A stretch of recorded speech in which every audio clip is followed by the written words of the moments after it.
நீலகிரி மாவட்டம் மற்றும் கோயம்புத்தூர் மாவட்ட மலைப்பகுதிகளில் ஓரிரு இடங்களில் கனமழை பெய்ய வாய்ப்பு இருப்பதாக அண்மை தகவல் கிடைத்திருக்கிறது. கூடுதல் விவரங்களை செய்தியாளர் மாணிக்கம் வழங்க கேட்கலாம். மாணிக்கம், வணக்கம். விவரங்களை சொல்லலாம்.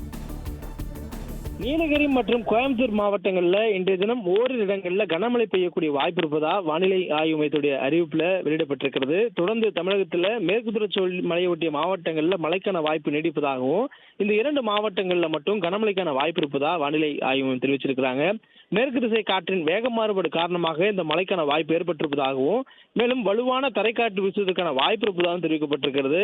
மழை பெய்யக்கூடிய பகுதிகளிலும் மழை பெய்வதற்கு முன்பாகவும் தரைக்காற்று மணிக்கு 40 கிலோமீட்டர் வேகம் வரையிலும் காற்று வீசக்கூடிய வாய்ப்பு இருப்பதாகவும் வானிலை ஆய்வு தெரிவிச்சிருக்கிறாங்க. நீலகிரி மாவட்டமும் கோயம்புத்தூர் மாவட்டத்தினுடைய மலைப்பகுதிகளிலும் மழை பெய்வதற்கான வாய்ப்பு அதிக அளவில் இருப்பதாகவும் தெரிவிக்கப்பட்டிருக்கிறது. மேலும் வரக்கூடிய 7ஆம் தேதி வரையிலுமே தமிழகத்தில் ஓரிரு இடங்களில் லேசான முதல் மிதமான அளவில் மழை பெய்யக்கூடிய வாய்ப்பு இருப்பதாக வானிலை ஆய்வு மையம் குறிப்பிட்டிருக்காங்க. சென்னை மற்றும் புறநகர் பகுதியில் பொறுத்தவரையிலும் அடுத்த 48 மணி நேரத்திற்கு வானம் ஓரளவு மேகமூட்டத்துடன் காணப்படும் எனவும், நகரின் ஒரு சில பகுதிகளில் லேசான அளவில் மழை பெய்யக்கூடிய வாய்ப்பு இருப்பதாகவும் தெரிவிக்கப்பட்டிருக்கிறது.